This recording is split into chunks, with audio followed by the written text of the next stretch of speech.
Sir आता open economy झालेली आहे. The world is a market आणि every business is going to every market. आणि मराठी उद्योजक आधीपासून महाराष्ट्रात काम करतायत बऱ्यापैकी आणि जास्तीत जास्त इंडियामध्ये. पण इंटरनॅशनल प्लेयर जे आहेत ते आता गावागावामध्ये घुसत आहेत आणि मराठी उद्योजक असं म्हणतायत की कॉम्पिटिशन खूप वाढली आहे आणि कॉम्पिटिशन त्रास देते. तर त्रास देतेमध्ये एक्झॅक्टली काय होत असेल? वाय आर दे फिलिंग की कॉम्पिटिशन खूप वाढली आहे? कॉम्पिटिशन नाही वाढली आहे, तर आता विजिबिलिटी वाढली आहे. कारण अगोदर एवढी यंत्रणा अवेलेबल नव्हत्या. आज तुम्हाला social media is a great equaliser. निम्मे पैसे खर्च करून म्हणजे you don't have to be a Hindustan lever to be on social media. एक छोटा उद्योजक सुद्धा ज्याच्याकडे 2 एम्प्लॉईज 4 एम्प्लॉईज किंवा तो स्वतः सेल्फ एम्प्लॉईड जरी असला तरी तो त्याच ताकदीचा वापर करू शकतो जी एक मोठी संस्था वापरते. तर आता विजिबिलिटी वाढलेली आहे. दुसरी गोष्ट, कॉम्पिटिशन इज ऑलवेज वेलकम. जिथे सगळ्यात जास्ती कॉम्पिटिशन असते तिथे सगळ्यात मोठा मार्केट शेअर असतं. आता त्यामध्ये तुम्ही तुमचा वाघाचा वाटा करून कसं घेऊ शकता ते तुमच्यावर अवलंबून आहे. तर competition is a great teacher. म्हणजे जो रिसर्च अँड डेव्हलपमेंटचा खर्च असतो ना तो तुमचा वाचतो. कारण तुम्ही तुमच्या कॉम्पिटिशनचं रिसर्च अँड डेव्हलपमेंट वापरून तुम्ही तुमचे बिझनेसचे निर्णय चेंज करू शकता. फाईन ट्युनिंग द प्रोडक्ट किंवा service, costing, after sales service, before sales efforts, या सगळ्या गोष्टी जे आहेत ना तुम्हाला तुमच्या कॉम्पिटिशनकडनं शिकायला मिळतील. आणि फुकट एज्युकेशन, ते मार्केट क्रिएट करतील आणि तुम्ही त्याच्यामध्ये जाऊन बेनिफिट घ्या.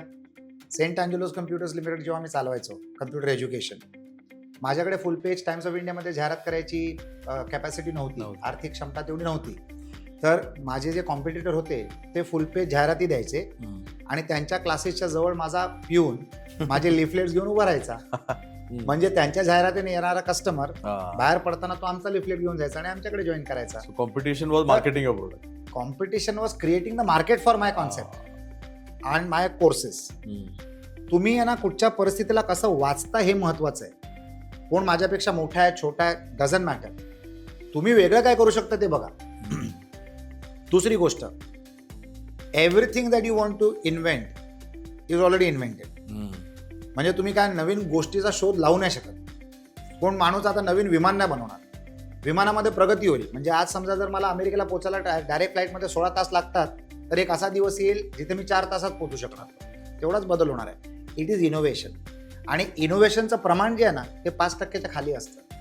तर तुम्ही जे प्रोडक्ट आणि सर्व्हिस देताय ते तुमच्या कॉम्पिटिशनपेक्षा थोडंसं वेगळं कसं असू शकतं आणि तुमचा परफॉर्मन्स त्यांच्यापेक्षा तुम्ही कसं इम्प्रूव्ह करू शकता, एवढं जरी तुम्ही केलं ना तर तुम्ही एक नवीन मार्केट क्रिएट करू शकता.